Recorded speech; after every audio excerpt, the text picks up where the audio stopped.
Di batas antara dua kabupaten yang membelah tanah Pasundan, di mana aspal jalanan merayap naik seperti ular hitam yang kelelahan mendaki perbukitan Garut menuju Bandung, sebuah desa bersembunyi dalam dekapan kabut.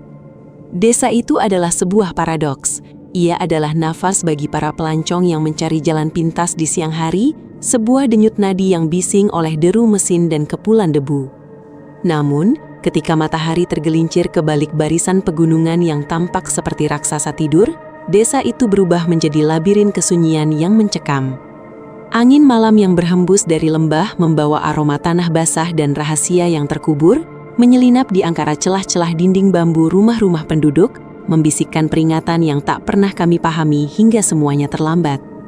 Namaku Neng Dewi. Saat itu, tahun 1997, aku hanyalah seorang gadis remaja yang memandang dunia melalui jendela buram kemiskinan.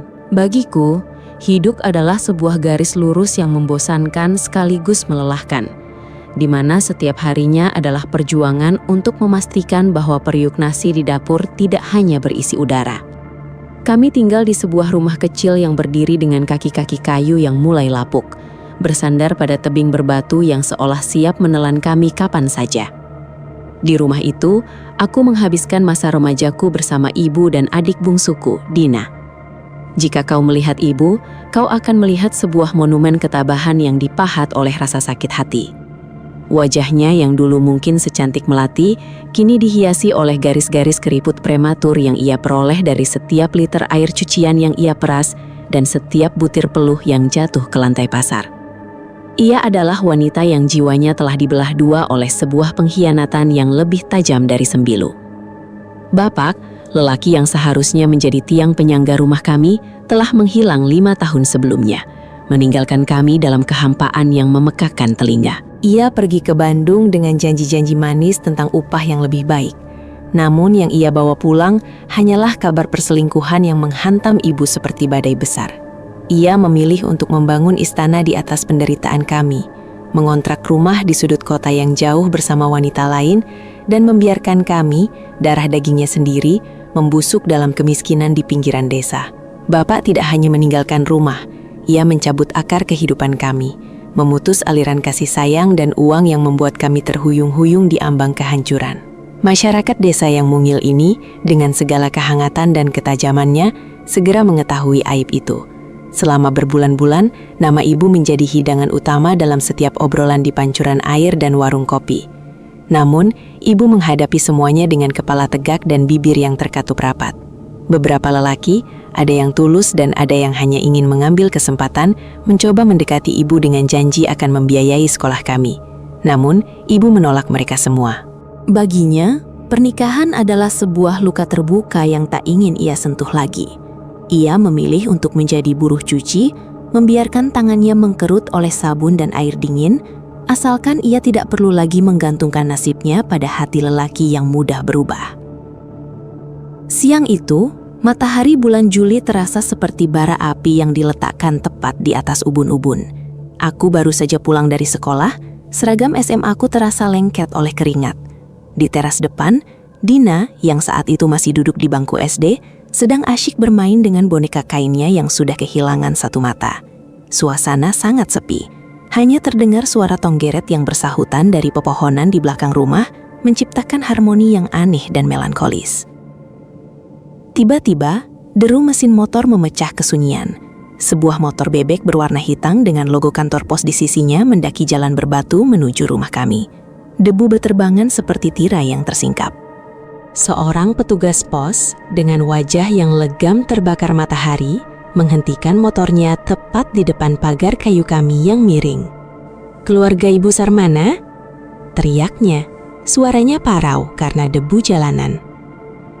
Aku berdiri, merapikan rok sekolahku yang kusam. "Iya, Pak. Saya anaknya." Petugas itu turun dari motornya, membuka tas kolit besarnya, dan mengeluarkan sebuah amplop tebal. Amplop itu aneh. Ukurannya tidak lazim, sedikit lebih besar dari surat biasa, dan hampir seluruh permukaannya ditutupi oleh lakban bening yang tebal. Seolah-olah pengirimnya sangat ketakutan isinya akan bocor atau robek di tengah jalan. Ia menyerahkannya kepadaku dengan tatapan datar, lalu meminta tanda tanganku di sebuah buku catatan kecil yang sudah lecek. "Dari siapa, Teh?" tanya Dina, mendekat dengan mata bulatnya yang penuh rasa ingin tahu. Aku menatap bagian pengirim di sudut kiri atas amplop. Jantungku seolah berhenti berdetak sesaat. Nama itu, nama yang sudah bertahun-tahun tidak pernah disebut dalam doa kami, namun selalu menghantui mimpi-mimpi buruk kami. Sarmana, Bandung. Dan di bagian bawahnya, tertulis dengan tinta pulpen hitam yang ditekan sangat kuat hingga membekas ke sisi belakang amplop. Untuk biaya sekolah anak. Aku terdiam, terpaku di tempatku berdiri. Amplop itu terasa berat di tanganku, namun bukan karena bobot fisiknya, melainkan karena beban emosional yang dibawanya. Ada rasa mual yang tiba-tiba muncul di ulu hatiku. Selama 5 tahun, lelaki ini menganggap kami tidak ada. Ia menghilang ke dalam kegelapan kota, tak pernah sekalipun mengirim kabar, apalagi uang. Kenapa sekarang? Kenapa melalui paket yang dibungkus serat ini? "Teh, buka sekarang!" Dina mulai melompat-lompat kecil, menganggap paket itu adalah hadiah ajaib dari langit. "Jangan dulu, Din. Tunggu ibu pulang," kataku dengan suara yang bergetar. Aku membawa paket itu masuk ke dalam rumah. Ruang tengah kami yang sederhana terasa lebih dingin saat aku meletakkan paket itu di atas meja kayu yang sudah goyang. Aku menatap amplop itu selama berjam-jam, seolah-olah ia adalah sebuah bom waktu yang siap meledak. Ada aroma yang samar keluar dari celah lakban, sesuatu yang menusuk, seperti bau logam berkarat yang bercampur dengan minyak mesin tua. Tapi aku mengabaikannya. Logikaku berkata bahwa mungkin Bapak sedang mencoba menebus dosanya. Mungkin ia telah sadar, mungkin Tuhan telah menyentuh hatinya yang keras. 2 jam kemudian pintu depan berderit terbuka. Ibu pulang dengan langkah gontai. Di tangan kirinya ia menjinjing 1 ikat bayam yang sudah agak layu dan sebalok tempe kecil. Upah dari hasil memeras keringat mencuci pakaian di rumah juragan tanah di ujung desa. Wajahnya tampak pucat. Rambutnya yang biasanya rapi kini berantakan karena angin kencang di perbukitan. "Mah, ada paket dari Bapak!" teriak Dina sambil berlari memeluk pinggang ibu. Langkah ibu terhenti. Kantong plastik di tangannya nyaris jatuh. Matanya langsung tertuju pada amplop di atas meja. Aku bisa melihat perubahan ekspresi di wajahnya. Dari kelelahan yang mendalam menjadi ketakutan yang murni, lalu dengan cepat berubah menjadi topeng datar yang tak berbaca. Ibu tidak mengatakan apa-apa. Ia mendekati meja itu seolah mendekati seekor binatang buas. "Buka, Mah. Katanya buat sekolah Dina sama Tateh," rayu Dina lagi. Ibu mengambil napas panjang, sebuah tarikan napas yang terdengar seperti gesekan amplas pada kayu. Ia pergi ke dapur mengambil sebuah gunting berkarat dan kembali ke meja. Dengan tangan yang sedikit gemetar, ia mulai menggunting lakban tebal itu. Suara sobekan plastik itu terdengar begitu nyaring di ruangan yang sunyi, seolah-olah itu adalah suara kulit yang terkelupas. Begitu amplop itu terbuka, kami semua terkesiap. Di dalamnya bukan hanya selembar surat, melainkan tumpukan uang yang sangat tebal. Uang lembaran Rp50.000 berwarna biru dengan gambar Presiden Soeharto yang tersenyum tenang. Uang-uang itu diikat dengan karet gelang yang sudah hampir putus. Ibu mengeluarkan uang itu dan mulai menghitungnya di atas meja dengan gerakan yang mekanis. Rp1.000.000. Di tahun 1997, bagi keluarga seperti kami yang seringkali harus berbagi 1 butir telur untuk bertiga, Rp1.000.000 adalah harta karun yang tak terbayangkan. Itu adalah jumlah yang bisa mengubah nasib seseorang di desa ini. Dina berteriak kegirangan, tawanya memenuhi ruangan. Namun aku hanya bisa terpaku melihat jemari ibu. "Mah, tangannya," bisikku. Ibu berhenti menghitung. Di sela-sela jari ibu ada cairan bening yang terasa lengket. Beberapa lembar uang itu tampak memiliki bercak transparan seperti minyak, dan teksturnya sangat aneh saat disentuh. Licin namun meninggalkan rasa tidak nyaman di kulit, seolah-olah uang itu baru saja dicelupkan ke dalam lemak hewan yang sudah mendingin. Bau logam yang tadi aku cium kini semakin kuat, bercampur dengan aroma anyir yang samar. Namun, kegembiraan Dina yang meluap-luap seolah membungkam insting burukku. Ibu pun, entah karena terdesak kebutuhan atau karena rasa haus akan keamanan finansial yang selama ini hilang, mengabaikan keanehan itu. Ia tersenyum, sebuah senyum tipis yang tidak sampai ke matanya. "Mungkin bapakmu benar-benar ingat kalian," ujar ibu pendek. Ia kemudian menyekat tangannya ke daster kumalnya, lalu merapikan uang-uang itu. "Besok, kita bayar semua tunggakan sekolahmu, Wi. Dan Dina, kau akan punya seragam baru yang tidak ada tambalannya." Malam itu, untuk pertama kalinya setelah 5 tahun, rumah kami tidak berbau sabun murah dan kemiskinan. Ada aroma harapan yang menyeruak. Meskipun jika aku mengingatnya kembali sekarang, harapan itu lebih mirip dengan umpan pada kail pancing yang siap merobek mulut ikan yang kelaparan. Keesokan harinya, desa kami seperti tersengat listrik. Kabar bahwa keluarga Neng Dewi tiba-tiba menjadi kaya mendadak menyebar lebih cepat daripada api yang membakar ilalang kering. Ibu tidak lagi pergi ke sungai untuk mencuci. Sebaliknya, ia mengajak kami ke pasar di kecamatan menggunakan angkutan desa. Kami seperti orang yang baru saja memenangkan lotre kehidupan. Ibu membayarkan tunggakan SPP-ku yang sudah menumpuk selama 4 bulan di sekolah. Petugas tata usaha menatap kami dengan pandangan tak percaya saat ibu mengeluarkan lembaran uang biru yang tampak sedikit berminyak itu dari dompetnya. Di pasar, ibu membelikan Dina tas sekolah baru dengan gambar kartun yang berwarna cerah, dan untukku, sebuah kamus bahasa Inggris tebal yang selama ini hanya bisa aku pinjam dari perpustakaan. Puncaknya adalah ketika kami berhenti di toko emas Sinar Jaya. Di sana, di bawah lampu neon yang terang, ibu membelikan kami masing-masing sebuah kalung emas dengan liontin kecil berbentuk hati dan sepasang anting untuk Dina. "Ini bukan untuk pamer, Wi," kata ibu saat kami duduk di dalam angkot dalam perjalanan pulang. Tangannya menggenggam jemariku dengan erat. "Emas ini adalah tabungan. Jika nanti bapakmu menghilang lagi, dan ibu yakin dia akan menghilang lagi, kalian bisa menjual ini untuk biaya sekolah. Ibu tidak ingin kalian berhenti bermimpi hanya karena perut yang lapar." Aku menatap liontin emas di dadaku. Logam itu terasa dingin dan berat, namun ada kebanggaan yang mekar di dadaku.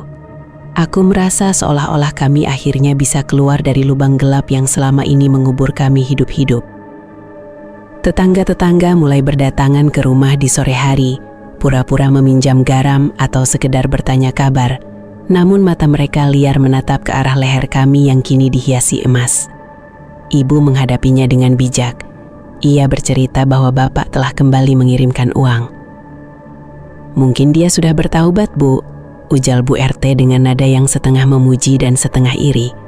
"Baguslah, kasihan anak-anak kalau tidak punya bapak yang bertanggung jawab."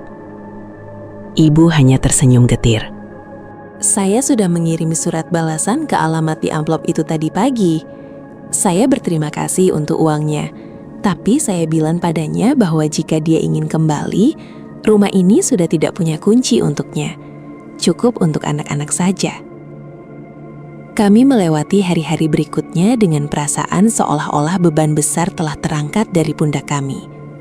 Namun, alam semesta memiliki cara yang kejam untuk mengingatkan manusia akan kerapuhan mereka. Kebahagiaan kami, yang dibangun di atas pondasi uang berminyak itu, mulai menunjukkan retakan pertamanya tepat 1 bulan setelah paket itu datang. Malam itu adalah malam Jumat Kliwon di bulan Agustus. Bulan sedang bersembunyi di balik awan hitam yang tebal, membuat desa kami tenggelam dalam kegelapan yang pekat. Aku terbangun di tengah malam karena merasakan hawa dingin yang luar biasa menusuk tulang, seolah-olah seseorang telah meninggalkan pintu lemari es terbuka tepat di depan wajahku. Aku bangkit dari tempat tidur, menyelimuti tubuhku dengan kain sarung dan keluar ke ruang tengah. Sunyi, sangat sunyi. Suara jangkrik yang biasanya ramai entah mengapa menghilang, digantikan oleh kesunyian yang berat dan menekan gendang telinga. Saat itulah aku mendengarnya. Sebuah suara gesekan halus di lantai kayu. Serak, serak, serak. Aku berjalan menuju pintu depan dan jantungku hampir melompat keluar saat melihat pintu itu terbuka lebar. Angin malam bertiup masuk, membawa aroma bunga melati yang sangat menyengat. Terlalu menyengat hingga membuat kepalaku pening. Di halaman rumah yang gelap, aku melihat sebuah bayangan kecil berdiri membelakangiku. "Dina?"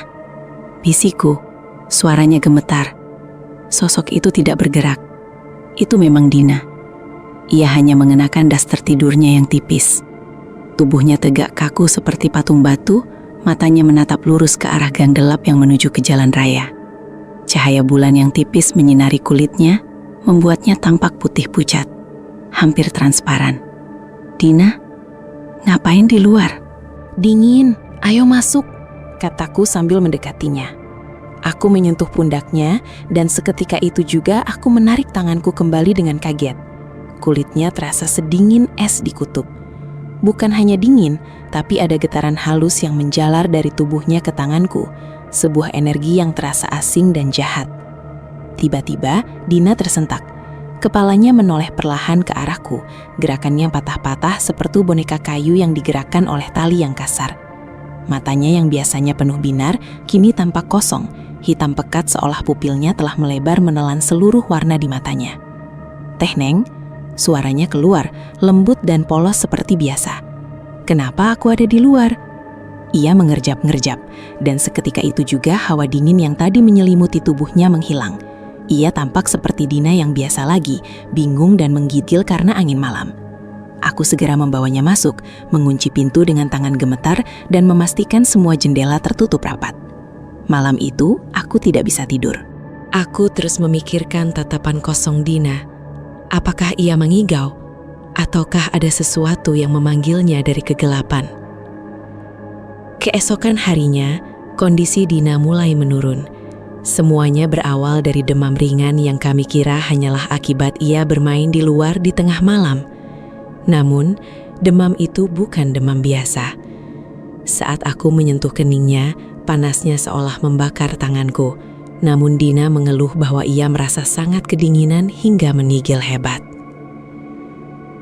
"Sakit teh, punggung Dina sakit," rintihnya saat siang hari tiba. Ibu mengompresnya dengan air hangat, wajah ibu kembali diliputi kecemasan yang mendalam. Kebahagiaan sebulan terakhir seolah menguap begitu saja, digantikan oleh awan kelabu yang lebih gelap dari sebelumnya. "Bau bunga teh, di kamar ada banyak bunga," gumam Dina di tengah igauannya. Aku dan ibu saling pandang. Kami tidak mencium aroma apapun selain bau minyak kayu putih yang menyengat. Namun Dina terus menunjuk ke sudut-sudut kamar, seolah melihat tumpukan bunga pemakaman yang berserakan di sana. Halusinasinya semakin parah saat malam tiba. Ia berteriak-teriak ketakutan, mengatakan bahwa ada seorang lelaki tinggi tanpa wajah yang berdiri di pojok ruangan, memegang sebuah kantong lakban tebal dan memanggil namanya. Ibu memindahkan Dina ke kamarnya, memeluknya sepanjang malam sambil membisikkan doa-doa yang terputus oleh isak tangis. "Besok kita ke dokter, Din. Besok kita ke kota. Uang bapak masih ada, kita akan sembuh," bisik ibu, lebih kepada dirinya sendiri daripada kepada Dina. Namun dokter di kecamatan hanya menggelengkan kepala. Setelah memeriksa Dina, ia berkata, "Ini hanya demam biasa, mungkin tipes. Berikan obat ini. Jika dalam 3 hari tidak turun, bawa ke rumah sakit di Bandung." Kami pulang dengan sedikit rasa lega yang palsu. Kami ingin percaya pada dokter itu. Kami ingin percaya bahwa uang 1 juta itu adalah penyelamat kami. Namun, takdir memiliki rencana yang lebih gelap. Di hari ketiga, penyakit Dina bermutasi menjadi sesuatu yang mengerikan. Pagi itu, aku terbangun oleh ceritan ibu yang memecah langit subuh. Aku berlari ke kamar ibu dan menemukan Dina sedang kejang-kejang di atas kasur. Matanya memutar ke atas, dan dari sela-sela bibirnya keluar busa putih yang bercampur dengan cairan bening berminyak. Cairan yang sama dengan yang aku lihat di uang pemberian bapak. Dan yang paling mengerikan adalah lengannya. Di lengan sebelah kiri Dina, muncul bercak memar berwarna biru kehitaman yang sangat besar. Memar itu tampak seperti bekas cengkraman tangan raksasa. Saat ibu mencoba menyentuhnya, Dina menjerit kesakitan yang begitu memilukan, hingga rasanya jantungku ikut tersayat. Memar-memar itu tumbuh seperti jamur yang menyebar cepat. Dalam hitungan jam, punggungnya, kakinya, bahkan di belakang telinganya muncul bercak-bercak serupa. "Kita harus ke rumah sakit sekarang. Wih, cari mobil, sewa mobil siapapun," perintah ibu dengan suara parau. Aku berlari keluar rumah, menyusuri jalanan desa yang berbatu, mencari siapa saja yang memiliki kendaraan. Namun di desa terpencil ini, mencari mobil di waktu mendadak adalah hal yang hampir mustahil. Aku baru berhasil menemukan seorang pemilik bak terbuka yang bersedia mengantar kami esok subuh, karena ia harus menyelesaikan urusannya terlebih dahulu. Malam itu adalah malam terpanjang dalam hidupku. Kami duduk di sisi tempat tidur Dina. Cahaya lampu minyak yang bergoyang menciptakan bayangan-bayangan aneh di dinding bambu. Dina sudah tidak lagi berteriak. Ia hanya bernapas pendek-pendek, satu-satu, seolah-olah udara di ruangan itu terlalu berat untuk paru-parunya yang kecil. Tiba-tiba, Dina membuka matanya. Ia menatapku, lalu menatap ibu. Sebuah senyum tipis, sangat manis namun sangat menyakitkan, muncul di wajahnya yang pucat. "Mah, Teh, Bapak datang," bisiknya sangat pelan. "Mana, Din? Gak ada siapa-siapa di sini," isak ibu sambil mencium tangan Dina yang penuh memar. "Itu, di pintu, dia bawa uang banyak buat kita." Setelah mengatakan itu, tubuh Dina mendadak tegang. Ia menarik napas panjang satu kali, lalu semuanya berhenti. Kesunyian kembali menyelimuti rumah kami. Namun kali ini adalah kesunyian yang permanen. Adikku, cahaya kecil di rumah yang gelap ini, telah pergi. Tangisan ibu pecah, sebuah raungan yang seolah merobek langit malam.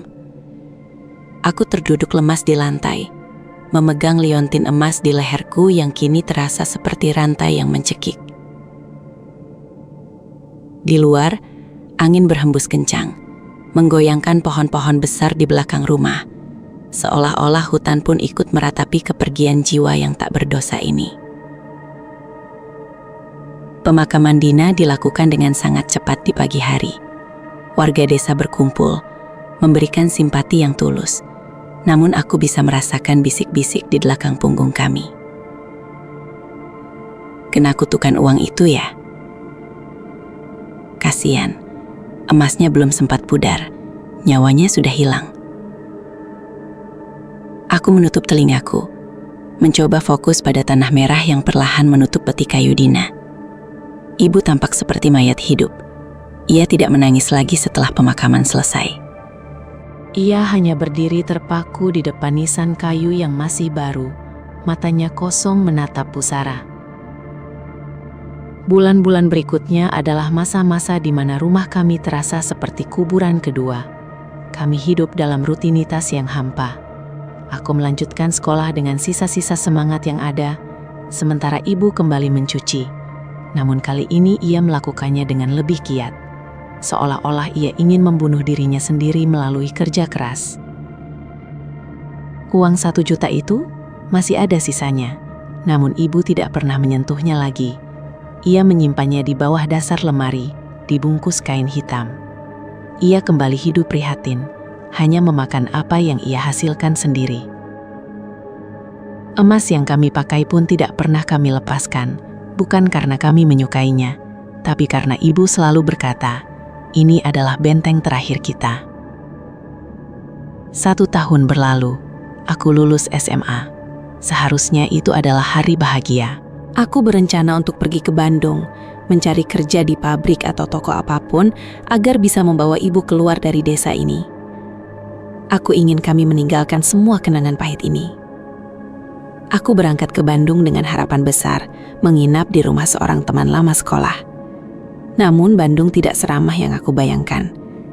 Seminggu aku mencari kerja, tak ada satupun pintu yang terbuka untukku. Kegagalan demi kegagalan menghantamku, hingga akhirnya aku memutuskan untuk pulang sementara, menenangkan diri sebelum mencoba lagi. Namun saat aku menginjakkan kaki kembali di halaman rumah kami, aku disambut oleh pemandangan yang membuat lututku lemas. Beberapa tetangga berdiri di depan pintu rumahku. Wajah mereka penuh kecemasan. "Neng, untung kamu pulang. Ibumu sudah 2 hari dia tidak keluar rumah. Kami cek tadi pagi, dia demam tinggi," ujar Bu RT. Aku berlari masuk. Di dalam rumah, ibu terbaring di sofa ruang tengah. Wajahnya sangat pucat, matanya terpejam, namun bibirnya bergerak-gerak seperti sedang menggumamkan sesuatu. Saat aku mendekat, aku menyadari satu hal yang membuat bulu kudukku berdiri. Ibu memegang lehernya, tangannya mencengkram kuat tenggorokannya sendiri. "Mah, ini Dewi, Mah." Aku memeluknya. Ibu membuka matanya.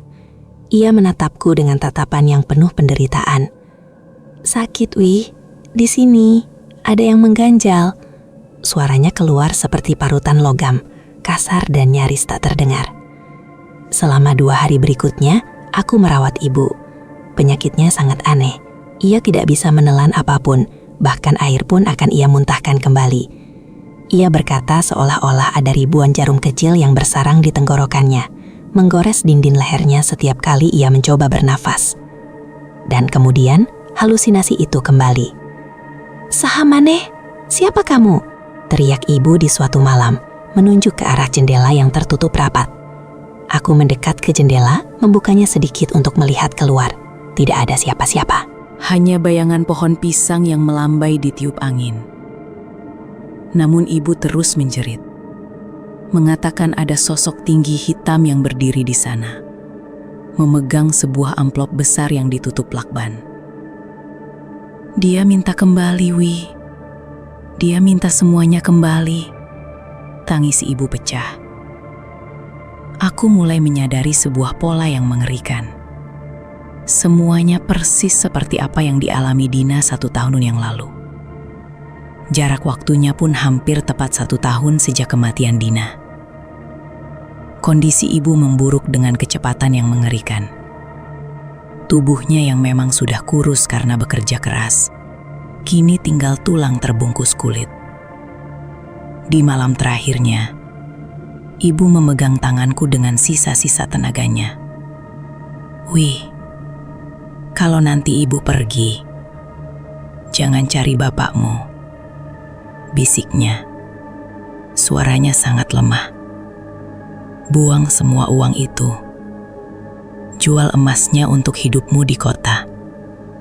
Pergi jauh, Hui. Jangan pernah kembali ke rumah ini."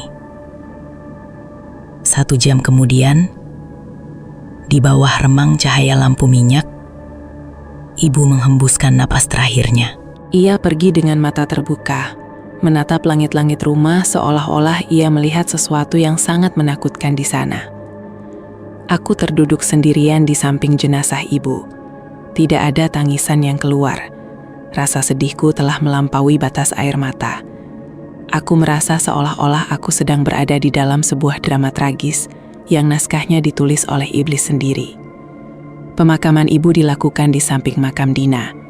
Kini 2 gundukan tanah merah itu menjadi satu-satunya keluarga yang aku miliki. Setelah para warga pulang, aku tetap tinggal di sana. Hujan mulai turun.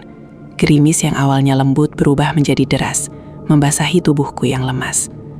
Aku membiarkan diriku basah kuyup, berharap air hujan bisa menghapus semua kutukan yang menempel di kulitku. Saat aku berjalan pulang di bawah guyuran hujan, aku terpaksa berteduh di sebuah warung kosong di pinggir jalan raya. Di sanalah takdir mempertemukanku dengan 2 orang yang akan mengubah jalanku. Sepasang suami istri yang mengendarai motor juga menepi untuk berteduh. Sang suami, Pak Asep, memiliki tatapan mata yang sangat tajam namun menenangkan. Sang istri, Bu Sari, tampak sangat bersahaja. Awalnya kami hanya berbincang biasa tentang cuaca dan arah jalan menuju Bandung. Namun, di tengah pembicaraan, Pak Asep tiba-tiba terdiam. Ia duduk bersila di pojok warung, memejamkan mata, dan mulai merapalkan doa-doa dalam bahasa yang tidak aku mengerti. Tiba-tiba, ia mengerang kesakitan. memegang lehernya sendiri, lalu ia muntah. Di antara cairan muntahnya yang bercampur sedikit darah, aku melihat potongan-potongan beling kecil seukuran butiran beras berkilauan tertimpa cahaya lampu warung. Aku terkesiap, mundur selangkah karena takut. Namun Bu Sari memegang tanganku. "Jangan takut, Neng. Suamiku sedang membaca apa yang ada di sekitarmu." Pak Asep membuka matanya, menatapku dengan tatapan yang penuh belas kasihan. "Neng, kamu adalah target terakhir. Keluargamu bukan meninggal karena sakit biasa. Kalian sedang ditumbalkan." Jantungku berdegup kencang. Maksud Bapak apa? Seseorang mengirimkan hadiah yang sudah dibumbui dengan perjanjian gelap. Uang itu adalah pengikat nyawa. 1 nyawa setiap 1 tahun. Adikmu, ibumu, dan tahun depan giliranmu. Mendengar kata-kata itu, seluruh kepingan puzzle di kepalaku jatuh ke tempatnya. Uang yang berminyak, bau logam, halusinasi sosok tinggi, memar-memar di tubuh Dina, luka di tenggorokan ibu. Semuanya adalah bagian dari ritual ilmu hitam yang dikirimkan oleh seseorang yang kami anggap sebagai penyelamat. "Bapak saya," bisikku. Pak Asep menggeleng pelan. Mungkin dia atau mungkin seseorang yang menggunakan namanya. Tapi Neng tidak perlu khawatir. Kami akan membantumu membersihkan sisa-sisa ikatan itu dari tubuhmu. Malam itu, di rumahku yang sepi, Bu Sari melakukan ritual pembersihan. Itu adalah malam yang gila. Suara-suara ledakan terdengar dari atas-atas rumah, piring-piring di rak bergetar hebat, dan aku merasa seolah-olah ada sesuatu yang ditarik paksa keluar dari punggungku. Bu Sari berkali-kali muntah darah. Tubuhnya terpental ke dinding, namun ia terus bertahan hingga fajar menyingsing. Saat matahari pagi mulai mengintip dari balik bukit, suasana rumah mendadak menjadi sangat ringan. Hawa dingin yang selama 2 tahun ini menghantuiku lenyap seketika. "Sudah bersih, Neng," ujar Bu Sari sambil menyeka keringatnya. "Tapi ingat pesan saya, jangan cari siapa pengirimnya. Dendam hanya akan menarikmu kembali ke kegelapan." Namun setelah mereka pergi, aku tidak bisa menahan diri. Aku harus tahu. Aku menemukan sobekan amplop tua di lemari ibu. Dengan modal alamat di Bandung itu, aku pergi menempuh perjalanan jauh. Aku sampai di sebuah rumah tua yang nyaris roboh di sudut kota Bandung. Sebuah papan bertuliskan "dijual" terpaku miring di pagarnya. Aku bertanya pada pemilik warung di seberang rumah itu tentang bapak. "Pak Sarmana?" "Oh, dia sudah meninggal 3 tahun yang lalu, Neng." "Kasian, dia meninggal karena sakit aneh.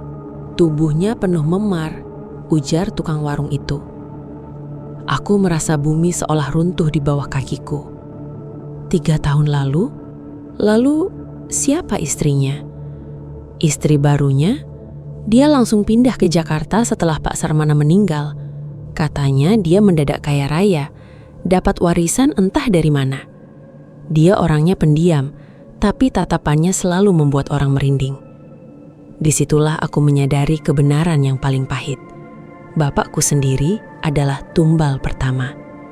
Istri barunya, wanita yang merebut bapak dari kami, telah menggunakan nyawa bapak dan nyawa kami semua untuk memperkaya dirinya sendiri. Ia mengirimkan uang itu atas nama bapak hanya untuk memancing kami masuk ke dalam jerat ritualnya. Aku berdiri di depan rumah kosong itu, meraba liontin emas di leherku. Emas yang dibeli dari uang darah yang telah merenggut seluruh hidupku. Aku ingin marah, aku ingin membalas dendam. Namun aku teringat pesan Bu Sari.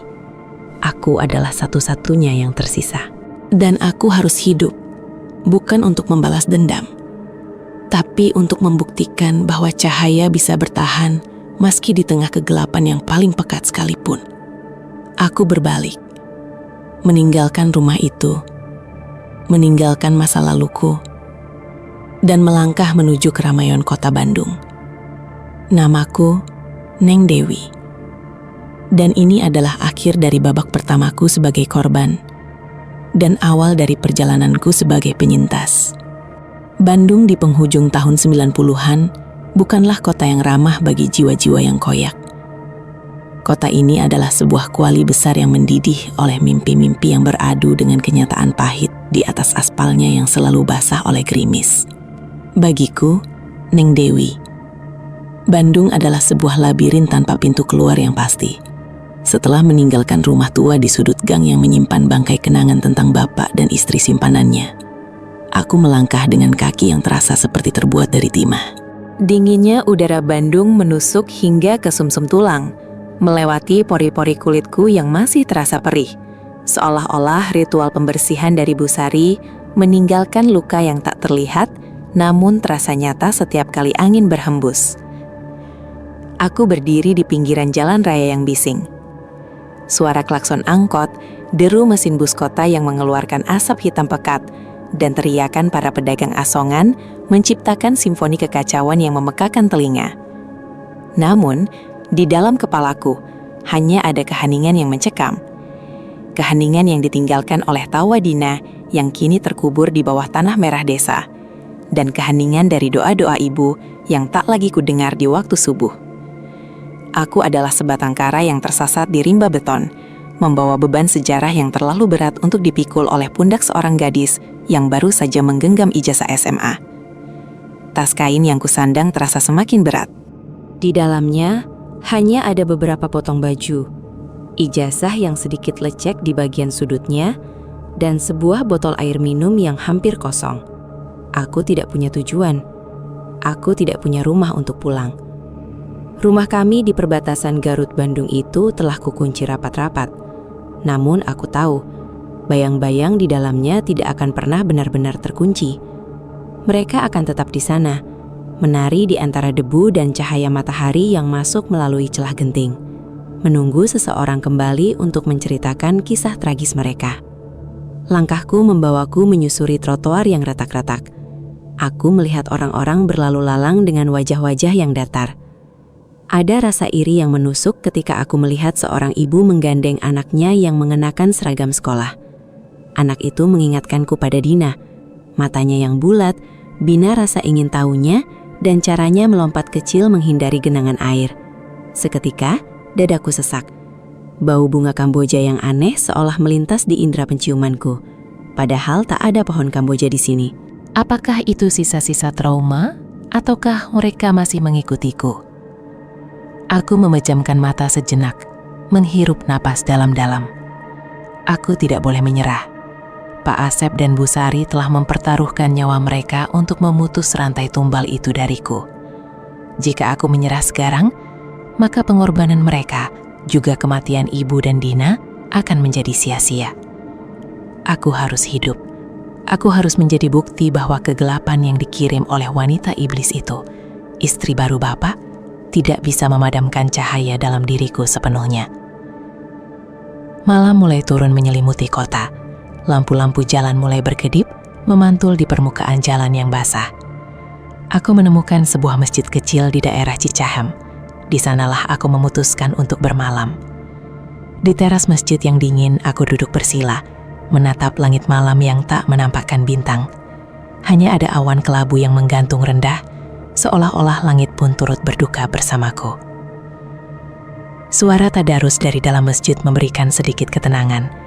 Alunan ayat-ayat suci itu terasa seperti balsam yang diusapkan pada luka yang menganga. Aku teringat Ibu.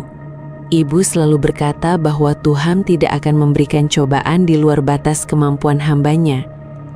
Tapi saat itu, aku bertanya-tanya di dalam hati, seberapa kuatkah Tuhan menganggapku? Berapa banyak lagi nyawa yang harus hilang agar Dia merasa aku sudah cukup diuji? Pertanyaan itu tak terjawab, hanya tenggelam dalam gemericik air wudhu dari keran yang bocor di kejauhan. Keesokan harinya, petualangan bertahan hidupku dimulai dengan sungguh-sungguh. Aku tahu, uang yang kupunya, sisa pemberian warga dan sedikit tabungan ibu, tidak akan bertahan lama. Aku harus mendapatkan pekerjaan, apapun itu. Aku menyusuri lorong-lorong pasar, mengetuk pintu-pintu toko, hingga akhirnya aku berhenti di depan sebuah warung nasi kecil yang tampak sangat sibuk. Warung nasi Ibu Hajah Siti, begitu tulisannya di papan kayu yang sudah kusam. Bau uap nasi yang mengepul aroma sambal terasi yang tajam, dan wangi ayam goreng yang baru diangkat dari penggorengan memenuhi udara. Perutku berbunyi nyaring, mengingatkanku bahwa aku belum makan sejak kemarin siang. Aku mengumpulkan keberanian, merapikan rambutku yang berantakan, lalu masuk ke dalam. "Punten Bu, apakah di sini membutuhkan tenaga bantuan?" Tanyaku dengan suara yang sedikit bergetar. Seorang wanita parubaya dengan tubuh tambun dan kerudung instan yang sedikit miring menoleh ke arahku. Matanya tajam, namun ada kilatan keibuan di sana. Ia sedang memotong tempe dengan gerakan yang sangat cepat dan presisi. "Bisa apa kamu, Neng?" Tanyanya tanpa menghentikan pekerjaannya. "Saya bisa mencuci piring, memasak nasi, menyapu, apa saja Bu. Saya baru lulus sekolah dan butuh pekerjaan untuk hidup," jawabku sejujur mungkin. Haja Siti berhenti memotong tempe. Ia menatapku dari ujung kepala hingga ujung kaki. Aku merasa seperti sedang diadili. "Kamu orang mana? Kelihatannya bukan orang kota. Mukamu pucat, seperti orang kurang darah." "Saya dari desa di perbatasan Garut, Bu. Saya sebatang kara sekarang." Kalimat terakhir itu keluar begitu saja, membawa setetes air mata yang tak mampu kubendung. Haja Siti menghela napas panjang. Ia meletakkan pisaunya, lalu mendekat ke arahku. Tangannya yang kasar karena terlalu sering bersentuhan dengan bumbu dapur memegang pundakku. "Sudah makan?" Aku menggeleng pelan. "Duduk di sana, makan dulu. Setelah itu, cuci tumpukan piring di belakang. Kalau kerjamu bersih, kamu boleh tinggal di sini. Di atas ada kamar kecil bekas gudang, kalau kamu tidak keberatan." Itulah awal mula aku memulai hidup baru. Bekerja di warung Haja Siti adalah latihan fisik yang melelahkan, namun itu adalah anugerah bagiku. Kelelahan yang luar biasa membuatku tidak punya waktu untuk melamunkan kesedihan. Setiap hari, dari jam 4 subuh hingga jam 10 malam, tanganku tidak berhenti bergerak. Mencuci tumpukan piring yang berminyak, memotong cabai hingga tanganku terasa panas terbakar, hingga melayani pelanggan yang terkadang kasar. Namun di sela-sela kesibukan itu, bayang-bayang masa lalu seringkali muncul tanpa diundang. Suatu hari, saat aku sedang membersihkan meja, seorang pelanggan membayar dengan lembaran uang 50 ribuan bergambar Presiden Soeharto. Persis seperti uang yang dikirimkan Bapak lewat paket itu. Seketika, tanganku membeku. Aku merasa uang itu mengeluarkan minyak yang lengket. Bau busuk mayat tiba-tiba menyeruak di hidungku. Aku merasa pusing, duniamu seolah berputar. Neng Dewi, kenapa melamun?" Suara melengking Haja Siti membuyarkanku. Aku tersentak. Uang itu ternyata kering, tidak berminyak sama sekali. Pelanggan itu menatapku dengan heran. "Maaf Bu, maaf," gumamku sambil gemetar menerima uang itu. Aku segera memasukkannya ke dalam laci dan bergegas ke belakang untuk mencuci tangan berkali-kali, seolah-olah ada kutukan yang menempel di telapak tanganku. Bulan-bulan berlalu, aku mulai terbiasa dengan ritme Bandung. Aku mulai mengenal tetangga sekitar dan pelanggan tetap warung. Namun aku tetap menjadi pribadi yang tertutup. Aku tidak pernah menceritakan tentang Dina, tentang ibu, apalagi tentang bapak dan praktik hitam yang menghancurkan keluargaku. Bagiku, menceritakan hal itu sama saja dengan memanggil kembali iblis-iblis itu ke dalam hidupku. Hingga suatu sore yang basah, seorang pria datang ke warung. Namanya Arman. Ia adalah seorang montir dari bengkel motor yang terletak tak jauh dari warung nasi. Penampilannya selalu berantakan dengan noda oli di baju dan tangannya, namun matanya memiliki ketenangan yang aneh. Ia tidak banyak bicara. Ia biasanya memesan nasi rames dengan telur balado dan segelas teh tawar panas. Awalnya, aku hanya menganggapnya pelanggan biasa. Namun ada sesuatu dalam caranya menatapku. Bukan tatapan penuh nafsu seperti kebanyakan lelaki di terminal, melainkan tatapan yang seolah mengerti bahwa aku membawa luka yang sama besarnya dengan dirinya. "Kamu baru ya di sini?" tanyanya suatu kali saat warung sedang agak sepi. "Sudah 6 bulan, Kang," jawabku singkat sambil mengelap meja di depannya. "Namanya siapa?" "Dewi." "Saya Arman.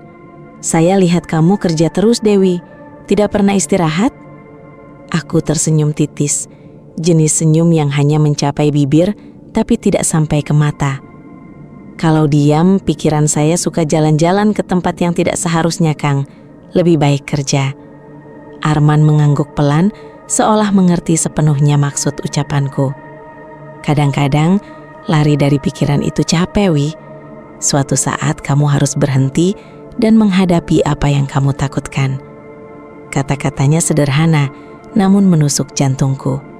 Siapa pria ini? Mengapa dia bisa bicara seolah tahu apa yang sedang kualami? Sejak hari itu, Arman menjadi sosok yang selalu hadir. Ia tidak pernah mendesakku untuk bercerita, namun kehadirannya memberikan rasa aman yang sudah lama hilang dari hidupku. Ia sering membantuku mengangkat karung beras yang berat atau sekadar menemaniku menutup warung saat Haja Siti sudah pulang lebih dulu ke rumahnya yang berada di belakang warung. Kedekatan kami tumbuh secara organik, seperti lumut yang tumbuh di sela-sela batu yang lembab. Tidak ada rayuan gombal atau janji-janji manis. Semuanya mengalir melalui tindakan-tindakan kecil. Arman pernah membawakanku sebuah jepit rambut sederhana saat dia tahu jepit rambutku yang lama sudah patah. Dia juga pernah menjemputku saat aku harus pergi ke pasar induk di tengah hujan lebat karena motor pengantar sayur langganan mogok. Wih, katanya suatu malam saat kami duduk di bangku panjang di depan warung yang sudah tutup. Udara malam itu sangat dingin dan kami berbagi sepiring pisang goreng hangat. Aku tahu kamu punya rahasia besar. Aku tahu kamu sendirian di sini. Aku juga sama. Orang tuaku meninggal dalam kecelakaan saat aku masih kecil. Aku besar di panti asuhan. Aku menoleh padanya. Wajahnya yang terkena cahaya lampu merkuri jalanan tampak tegas namun lembut. Aku bukan orang kaya, Wi. Aku hanya montir. Tapi kalau kamu mau, aku ingin menjadi rumah buat kamu. Tempat kamu tidak perlu lagi lari dari apapun. Air mataku jatuh tanpa bisa dicegah. Untuk pertama kalinya setelah bertahun-tahun, aku merasa ada seseorang yang benar-benar melihatku. Bukan sebagai objek kasih kasihan atau target tumbal, tapi sebagai manusia. Aku menceritakan segalanya malam itu. Semuanya. Tentang bapak yang selingkuh, tentang paket uang yang berminyak, tentang kematian Dina yang penuh lebam, dan tentang ibu yang tenggorokannya seperti tergores beling. Aku bercerita sambil terisak, mengeluarkan semua nanah yang telah lama membengkak di dalam dadaku. Arman mendengarkan dengan hikmat. Ia tidak tampak ketakutan atau menganggapku gila. Ia hanya memegang tanganku erat-erat, menyalurkan kehangatan dari telapak tangannya yang kasar ke tanganku yang dingin. Mereka sudah tidak ada, Wi. Yang jahat memang masih ada di luar sana, tapi mereka tidak punya kuasa lagi atas kamu. Kamu sudah bebas, bisiknya. Kami menikah setahun kemudian. Pernikahan kami sangat sederhana, dilakukan di KUA dengan Haja Siti sebagai saksi, dan Pak Asep serta Bu Sari yang secara khusus kuundang dari Garut. Melihat Bu Sari kembali, aku merasa seperti melihat malaikat pelindungku. Neng Dewi sudah dewasa sekarang, ujar Bu Sari sambil memelukku erat. Ingat pesan Ibu Neng, masa depan itu seperti tanah yang belum ditanami. Jangan taburkan benih dendam di sana, agar yang tumbuh bukan duri. Aku mengangguk, berjanji di dalam hati untuk menjaga kebahagiaan yang baru saja kurajut ini. Kami menyewa sebuah rumah kontrakan kecil di pinggiran kota. Sebuah rumah petak yang bersih dengan halaman sempit yang kutanami bunga sedap malam dan melati. Bukan untuk ritual, tapi karena aku ingin mencium bau harum yang alami. Untuk menghapus memori bau bunga Kamboja yang sempat menghantuiku. Setahun setelah menikah, aku hamil. Kabar itu membawa kebahagiaan sekaligus ketakutan yang luar biasa bagiku. Di satu sisi, aku sangat bersyukur Tuhan memberiku kesempatan untuk memiliki keluarga kembali. Namun di sisi lain, rasa trauma itu kembali menggeliat di sudut pikiranku yang paling gelap. Bagaimana jika kutukan itu belum benar-benar hilang? Bagaimana jika istri baru bapak mengetahui tentang keberadaanku dan mencoba mengambil anakku? Pikiran-pikiran itu membuatku sering terbangun tengah malam dengan keringat dingin bercucuran. Aku sering melihat ke arah jendela, takut melihat sosok tinggi hitam yang dulu sering dilihat ibu. Aku sering memeriksa tubuhku sendiri, mencari-cari apakah ada lebam biru yang muncul secara misterius, seperti yang dialami Dina. Arman selalu ada di sana untuk menenangkanku. Ia akan memelukku hingga aku tenang kembali, membisikkan doa-doa di telingaku, dan memastikan bahwa pintu serta jendela sudah terkunci rapat. Hari kelahiran itu tiba di suatu fajar yang sunyi.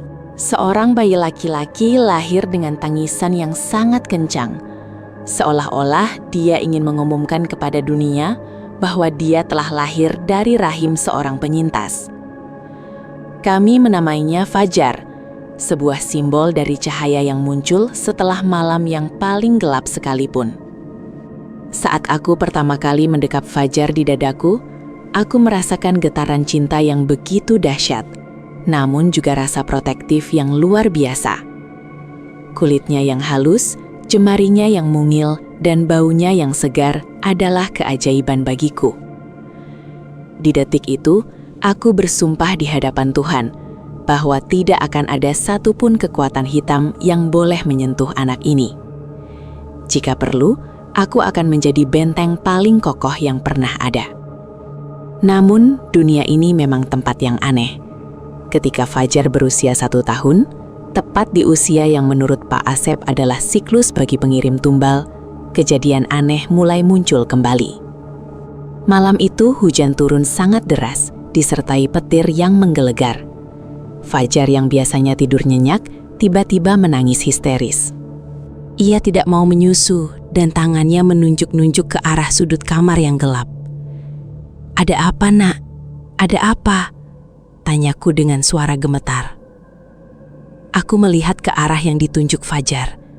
Tidak ada apa-apa di sana, hanya bayangan lemari yang terkena cahaya lampu tidur. Namun, mendadak, hidungku mencium aroma yang sangat kukenal. Aroma yang sudah bertahun-tahun tidak kuhirup. Bau minyak goreng yang tengik. Bau uang kiriman Bapak. Jantungku berdegup kencang hingga terasa sakit. Aku segera memeluk Fajar dengan sangat erat, menutupi kepalanya dengan kain. Aku mulai merapalkan ayat kursi dan doa-doa perlindungan yang diajarkan Pak Asep. Tiba-tiba, terdengar suara ketukan di pintu depan. Tok, tok, tok. Ketukannya pelan, namun terdengar sangat jelas di tengah suara hujan. Siapa yang bertamu jam 2 pagi seperti ini? Arman sedang kerja shift malam di bengkel pusat, jadi aku sendirian di rumah. "Siapa?" teriakku dengan suara parau. Tidak ada jawaban. Hanya suara hujan dan tangisan Fajar yang semakin menjadi-jadi. Ketukan itu terdengar lagi. Kali ini lebih keras. Brak, brak, brak. Aku berjalan perlahan ke arah pintu sambil menggendong Fajar. Aku mengintip lewat lubang kecil di pintu. Di luar sana, di bawah guyuran hujan, berdiri seorang wanita. Ia mengenakan payung hitam besar yang menutupi wajahnya. Ia mengenakan pakaian yang tampak sangat mewah, sangat kontras dengan lingkungan kontrakan kami yang sederhana. Wanita itu perlahan mengangkat payungnya. Wajahnya cantik, namun tatapannya sangat dingin dan kosong. Ia tersenyum tipis ke arah lubang pintu, seolah-olah dia tahu aku sedang mengintipnya dari sana. "Dewi, kamu sudah besar ya?" Suaranya terdengar sangat halus, namun mampu menembus tebalnya pintu kayu. "Cantik seperti ibumu. Dan itu, apakah itu cucu suamiku?" Duniaku serasa runtuh. Dialah orangnya, istri baru Bapak, wanita yang telah membunuh Bapak, Dina dan Ibu. Bagaimana dia bisa menemukanku? Bagaimana dia tahu aku punya anak? "Pergi, pergi kamu dari sini!" teriakku histeris. Aku berlari ke arah dapur, mengambil sebilah pisau besar. Aku sudah tidak peduli lagi dengan aturan atau doa. Jika dia ingin mengambil anakku, dia harus membunuhku terlebih dahulu. Jangan galak-galak, Neng. Saya hanya ingin memberikan hadiah untuk si kecil. Sebuah perkenalan dari nenek tirinya. Wanita itu meletakkan sebuah amplop coklat besar di teras rumah. Amplop yang ditutup rapat dengan lakban tebal. Persis seperti paket yang kuterima bertahun-tahun yang lalu. Setelah itu, dia berbalik dan berjalan perlahan menjauh, menghilang di balik kegelapan malam dan tirai hujan. Aku jatuh terduduk di depan pintu. Nafasku tersengal-sengal. Fajar mulai tenang, mungkin karena kelelahan menangis. Aku menatap amplop yang tergeletak di luar sana. Kilatan petir menerangi benda itu selama sesaat. Aku tahu apa isinya. Bukan hanya uang, tapi kematian yang terbungkus rapi. Namun, kali ini aku berbeda. Aku bukan Ladi Dewi yang remaja yang bingung dan ketakutan. Aku adalah seorang ibu, dan seorang ibu akan melakukan apa saja untuk melindungi anaknya, bahkan jika ia harus berhadapan dengan iblis sekalipun. Keesokan harinya, aku tidak membuka amplop itu. Tanpa menyentuhnya dengan tangan telanjang, aku menggunakan kayu untuk mendorongnya masuk ke dalam karung, lalu membawanya ke makam keramat di pinggiran kota yang pernah disarankan Pak Asep jika aku kembali diganggu. Di sana, aku membakar amplop itu hingga menjadi abu, bersama dengan kemenyan dan doa-doa pemutus kutukan. Saat api melahap amplop coklat itu, aku mendengar suara jeritan melengking yang hanya bisa didengar oleh batinku. Seolah-olah ada sesuatu yang terbakar dan musnah di sana. Sejak hari itu, aku memutuskan untuk hidup lebih waspada. Kami pindah ke kontrakan yang lebih aman, dan aku selalu memastikan rumah kami terlindungi oleh doa dan kebaikan. Aku menceritakan segalanya pada Arman, dan dia berjanji untuk selalu menjaga kami. Kini, bertahun-tahun telah berlalu. Fajar sudah mulai besar. Dia tumbuh menjadi anak yang sehat dan ceria. Jika kalian bertemu denganku di pasar atau di jalanan Bandung, kalian mungkin hanya melihat seorang ibu rumah tangga biasa yang sedang sibuk memilih sayuran atau mengantar anaknya sekolah. Namun, di balik kerudungku dan di dalam mataku yang mulai menampakkan garis-garis usia, tersimpan sebuah cerita yang sangat kelam. Aku adalah Neng Dewi, satu-satunya yang tersisa dari sebuah keluarga yang dihancurkan oleh keserakahan dan ilmu hitam. Aku hidup sendirian di kata ini, bukan karena aku benar-benar sendiri, tapi karena aku membawa mereka, ibu, Dina, dan bahkan bapak, di dalam kenanganku. Aku telah belajar bahwa kejahatan mungkin bisa merenggut nyawa orang-orang yang kita cintai, tapi kejahatan tidak akan pernah bisa merenggut cinta yang mereka tinggalkan untuk kita. Dan cinta itulah yang menjadikanku kuat. Cinta itulah yang memungkinkanku untuk terus melangkah, meskipun bayang-bayang masa lalu terkadang masih mencoba mengejarku di antara lorong-lorong sempit kota Bandung. Malam ini, saat aku memandangi Fajar yang tertidur pulas, aku mengusap kepalanya dengan lembut. "Tidurlah, Nak," bisikku. "Selama ibu masih bernapas, tidak akan ada kegelapan yang berani mendekatimu. Ibu adalah bentengmu. Ibu adalah cahaya yang tersisa." Dan di kejauhan, di antara suara bising kota yang tak pernah tidur, aku merasa seolah melihat ibu dan Dina sedang tersenyum padaku. Mereka tidak lagi berada di dalam kegelapan.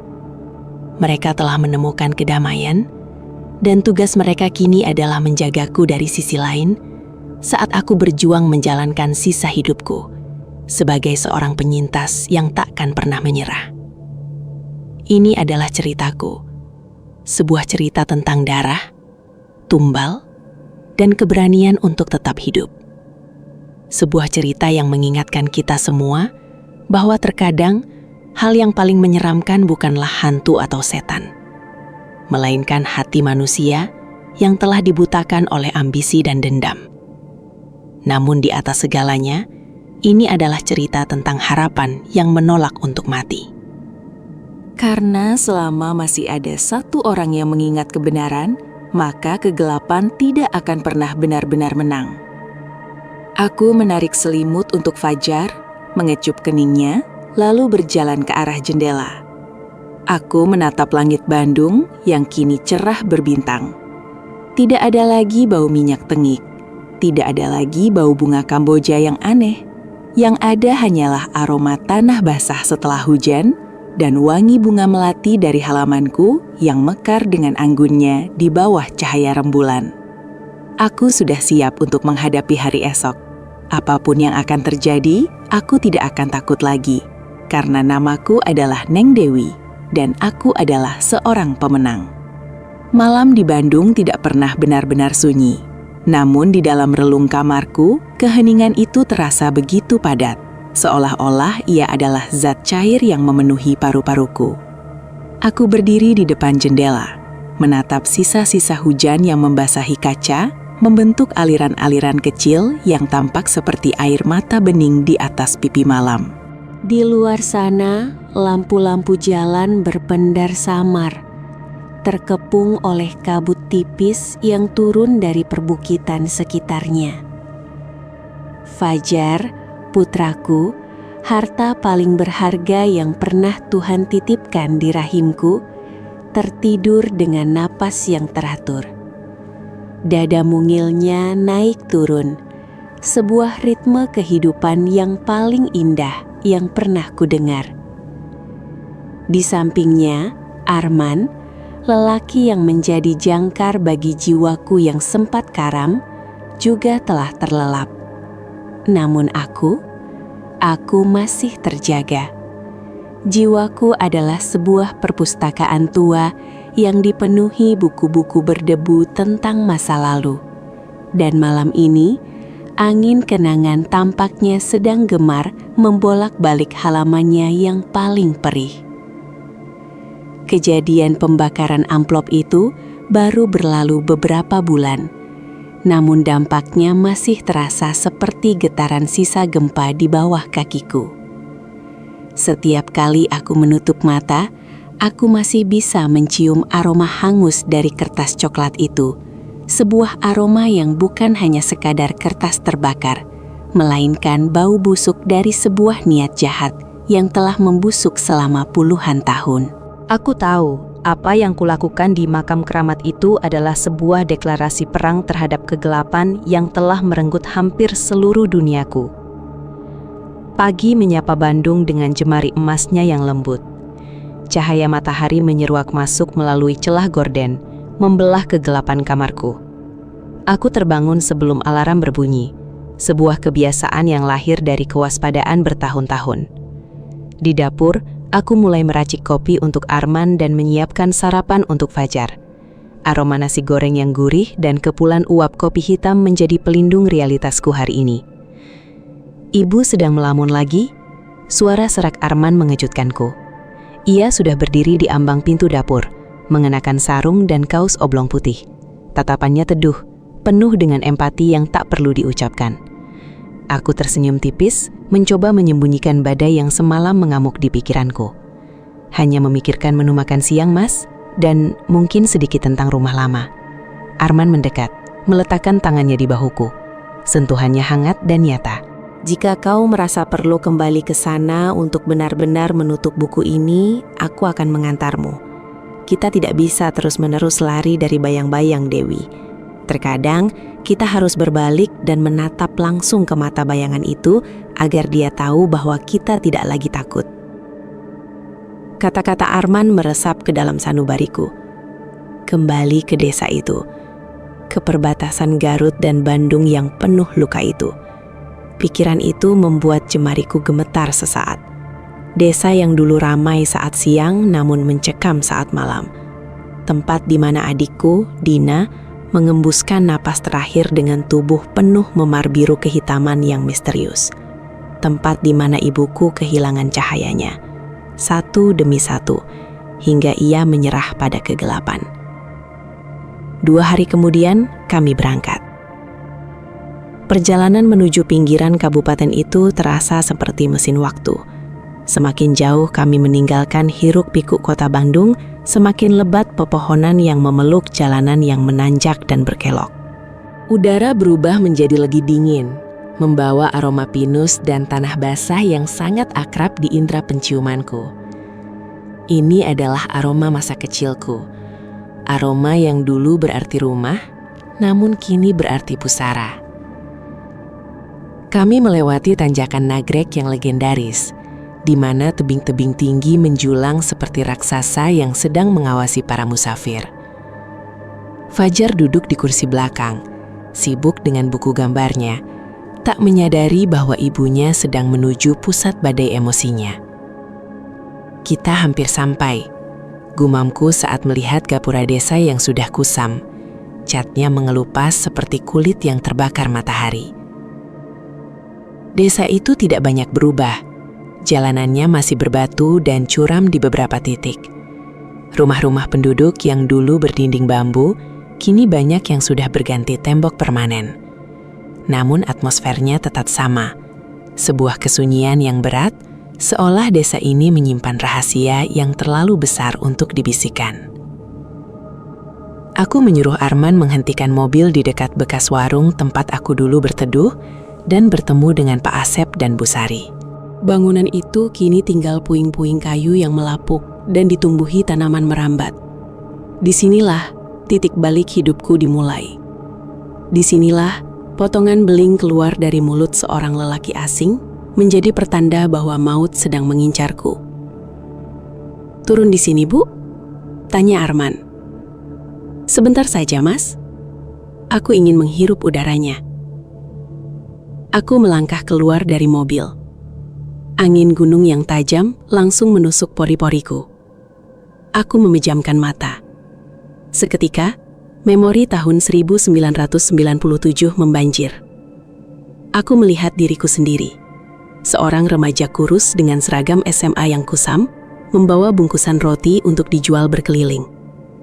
Aku melihat ibu yang sedang mengompres punggung Dina yang merintih. Dan aku melihat amplop itu. Amplop tebal penuh uang Rp50.000 bergambar Soeharto yang terasa lengket seperti berminyak. Uang itu, uang yang kami sangka adalah berkah dari Bapak, namun ternyata adalah umpan untuk memancing jiwa-jiwa kami ke liang lahat. Kami melanjutkan perjalanan menuju makam desa. Kompleks pemakaman itu terletak di bawah naungan pohon Kamboja tua yang dahan-dahannya meliuk-liuk seperti jemari hantu. Rumput liar tumbuh subur, menutupi sebagian besar nisan yang tak terawat. Aku berjalan perlahan, dipandu oleh ingatan motorik yang tak pernah luntur. Di sana, di pojok yang paling teduh, ada dua nisan yang letaknya berdampingan. Dina binti Sarmana dan Ibu Fatimah binti Ahmad. Aku berlutut di antara kedua makam itu. Tanah di sini terasa dingin, seolah ia menyimpan suhu kesedihan yang tak pernah mereda. Aku mengusap nisan Dina yang sudah sedikit berlumut. "Dina, ini Teteh," bisikku. Suaraku tercekat di tenggorokan. "Teteh datang membawa keponakan untukmu. Dia anak yang baik, Din." Wajahnya sedikit mirip denganku, tapi matanya punya keteguhan seperti ibu. Fajar mendekat dan meletakkan bunga sedap malam yang kami beli di pasar tadi. Arman berdiri di belakangku, memberikan ruang bagi komunikasiku dengan masa lalu. Aku menceritakan segalanya pada nisan-nisan itu. Tentang bagaimana aku bertahan hidup, tentang pekerjaanku di Bandung, tentang ketakutanku, dan tentang kemenangan kecilku membakar kiriman terakhir dari sosok yang mengaku sebagai bapak. Tiba-tiba, sebuah suara parau memecah kesunyian. "Neng Dewi?" Aku tersentak dan menoleh. Di bawah pohon beringin besar di pinggir makam, berdiri seorang wanita tua yang sangat bungkuk. Wajahnya dipenuhi keriput yang dalam, seperti alur sungai kering di musim kemarau. Ia memegang sapu lidi dan sebuah bakul bambu. "Mak Odah?" tanyaku ragu-ragu. Wanita itu mendekat dengan langkah terseret. Ia menyipitkan matanya. menatapku dengan intensitas yang membuat bulu kuduku berdiri. Benar, ini Neng Dewi. Gusti, kau masih hidup, Neng. Kau benar-benar selamat. Mak Odah adalah tetangga kami dulu, seorang saksi bisu yang melihat satu persatu anggota keluargaku dibawa dengan keranda. Ia dikenal sebagai orang yang tahu banyak hal tentang sisi gelap desa ini. Mari, Neng. Jangan bicara di sini. Roh-roh di sini terlalu haus akan cerita, bisik Mak Odah sambil melirik ke sekeliling dengan gelisah. Kami mengikuti Mak Odah menuju gubuknya yang terletak tak jauh dari pemakaman. Gubuk itu sangat sederhana, dengan aroma kemenyan dan kopi pahit yang kuat menyengat. Di dalamnya, cahaya sangat minim, hanya mengandalkan lampu tempel yang apinya menari-nari di tiup angin yang menyelinap dari celah dinding bilik. "Duduklah," katanya sambil mempersilahkan kami duduk di atas tikar pandan yang sudah usang. "Suamimu punya aura yang kuat, Neng. Dia pagar yang bagus untukmu." Mak Odah menatap Fajar sebentar lalu tersenyum aneh. "Dan anak ini, dia punya darah yang murni. Itulah sebabnya mereka masih mengincarnya." Jantungku mencelos. "Mereka? Maksud emak istri baru bapak?" Mak Odah menghela napas panjang, mengambil sebuah lintingan rokok nipah dan menyalakannya. Asap putih membumbung, membentuk pola-pola aneh di udara. "Dengarlah, Neng, kau mungkin mengira ini hanya tentang dendam seorang istri simpanan. Tapi yang terjadi lebih dari itu. Bapakmu, Sarmana, dia bukan hanya selingkuh. Dia terjerat dalam sebuah perjanjian yang tidak bisa ia batalkan.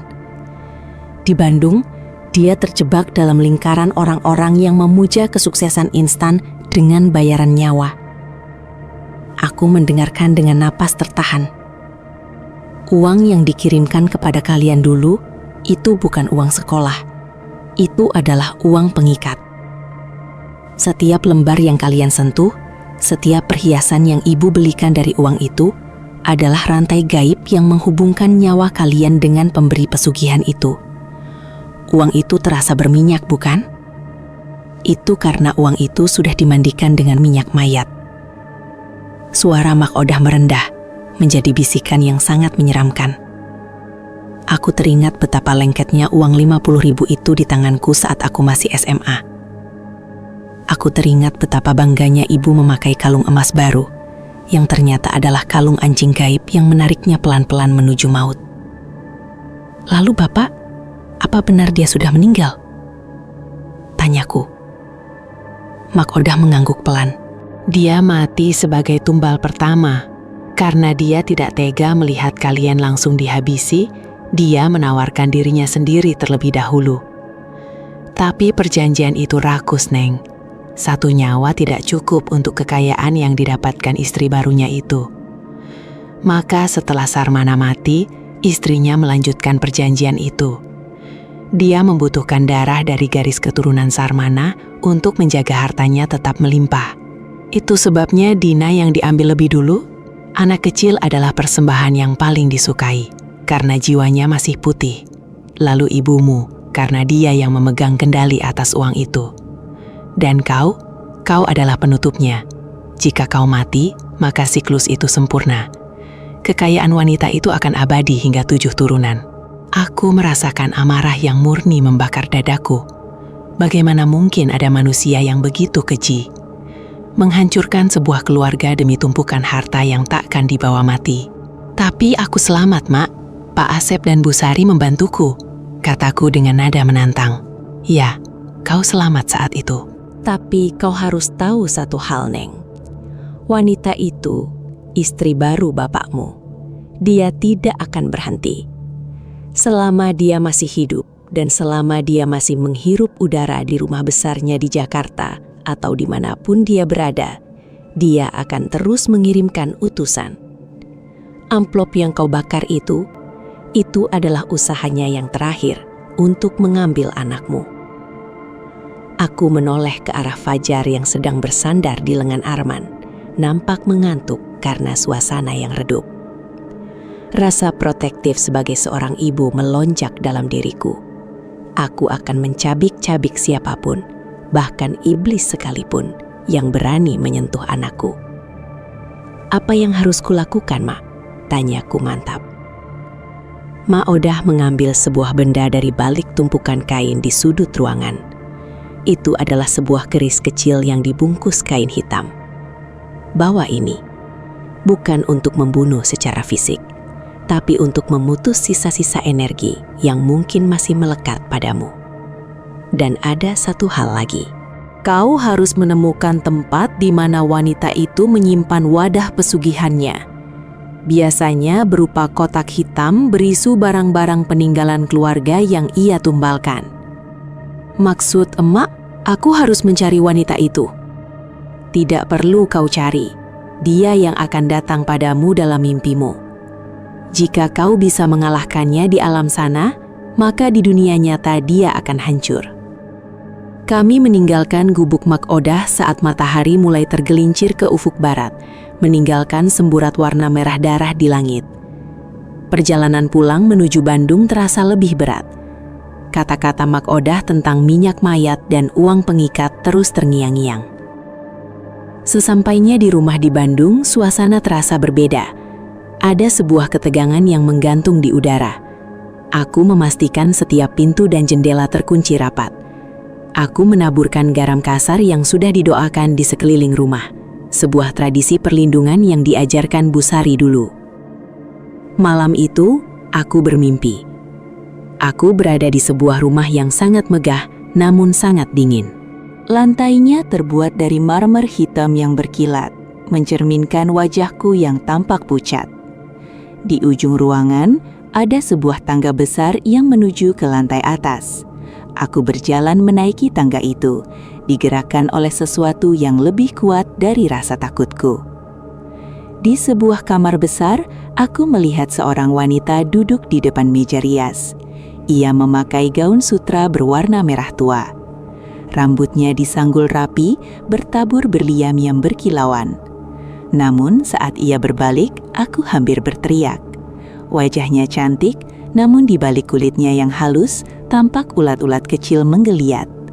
Matanya hitam kelam, tanpa bagian putih sedikit pun. "Jadi kau adalah sisa yang merepotkan itu?" Suaranya merdu namun bergaung, seolah datang dari dalam sumur yang dalam. "Di mana Bapak?" tanyaku, suaraku bergetar namun tegas. Wanita itu tertawa, sebuah suara yang terdengar seperti gesekan logam. Ia menunjuk ke arah sebuah akuarium besar di sudut kamar. Di dalamnya tidak ada ikan. Hanya ada air berwarna keruh, dan di dasarnya aku melihat sebuah tengkorak manusia yang diikat dengan rantai emas. Itu Sarmanamu. Dia sudah memberikan segalanya padaku, dan sekarang aku butuh putramu untuk menggantikannya. Rantai itu butuh darah baru agar tidak berkarat." Wanita itu bangkit berdiri dan melayang ke arahku. Kukunya memanjang, tampak tajam seperti pisau bedah. Aku mencoba mundur, tapi kakiku terasa seberat timah. "Jangan berani-berani menyentuh Fajar," teriakku. Aku teringat keris kecil pemberian Mak Odah. Di dalam mimpi itu, aku merogoh sakuku dan menemukan benda itu. Aku menggenggamnya erat, merasakan aliran energi hangat yang menjalar ke seluruh tubuhku. "Kau hanyalah parasit," teriakku lagi. "Kau membangun istanamu di atas penderitaan kami, tapi hari ini pondasimu akan runtuh." Aku menusukkan keris itu ke arah udara di depanku. Cahaya putih yang menyilaukan meledak dari ujung keris itu. Wanita itu menjerit, sebuah suara yang sangat melengking hingga mampu memecahkan kaca-kaca di dalam mimpi itu. Tubuhnya mulai retak, seperti porselen yang dipukul martil. Dari retakan-retakan itu, keluar asap hitam yang berbau busuk, bau yang sama dengan amplop yang kubakar.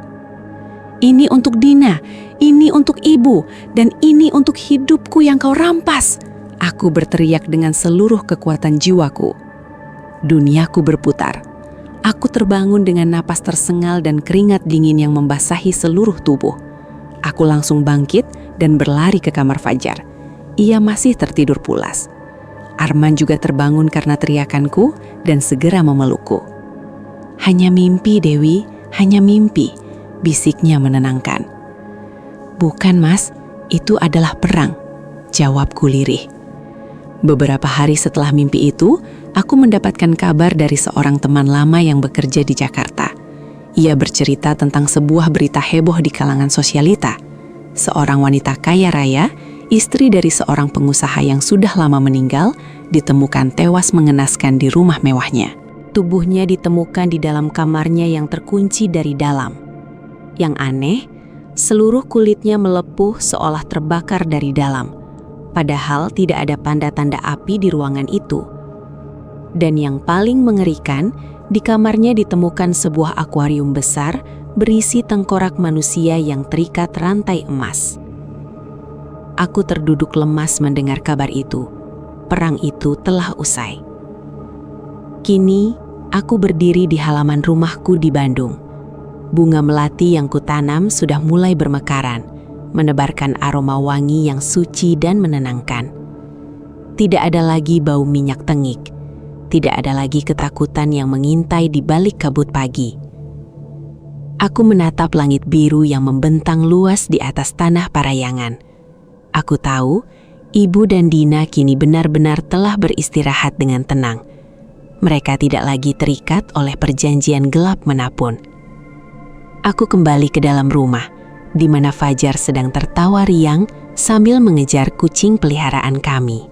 Aku mengambil sebuah album foto tua, satu-satunya benda yang berhasil kuselamatkan dari rumah lama. Di sana ada foto kami berempat, Bapak, Ibu, aku dan Dina yang masih bayi.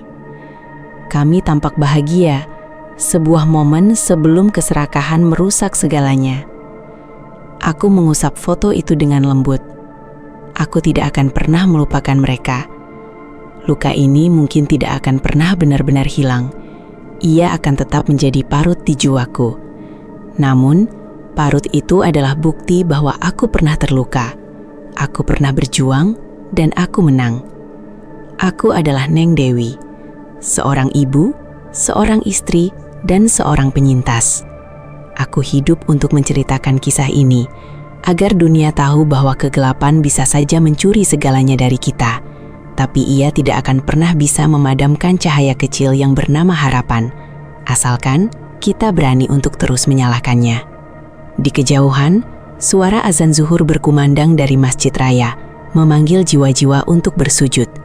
Aku menarik napas dalam-dalam, merasakan udara segar memenuhi rongga dadaku. Hari ini adalah hari yang baru. Dan untuk pertama kalinya setelah sekian lama, aku merasa benar-benar bebas. Bandung, dengan segala kabut dan kenangannya, kini bukan lagi tempat persembunyian bagiku. Ia adalah rumah. Tempat di mana aku akan membesarkan Fajar, tempat di mana aku akan menua bersama Arman, dan tempat di mana aku akan terus menuliskan bab-bab baru dalam hidupku. Bab yang tidak lagi dipenuhi dengan darah dan tumbal, melainkan dengan cinta yang tulus dan kedamaian yang abadi.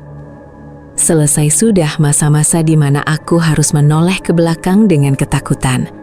Sekarang, pandanganku lurus ke depan, menatap ufuk di mana matahari akan selalu terbit, membawa janji bahwa kegelapan malam, betapapun kelamnya, akan selalu kalah oleh fajar yang datang membawa cahaya.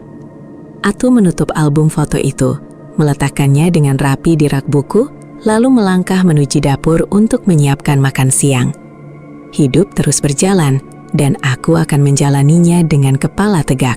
Karena aku tahu, di balik setiap tragedi, selalu ada kekuatan yang menunggu untuk dilahirkan. Dan aku telah melahirkan kekuatan itu dalam diriku sendiri. "Ibu, ayo main!" seru Fajar dari ruang tengah. Aku tersenyum, sebuah senyum yang kali ini mencapai mataku. "Iya sayang, ibu datang. Inilah kemenanganku yang sesungguhnya, bukan hancurnya musuhku, tetapi keberanianku untuk mencintai lagi tanpa rasa takut. Aku adalah Neng Dewi, dan inilah akhir dari ceritaku yang kelam, serta awal dari hidupku yang terang benderang.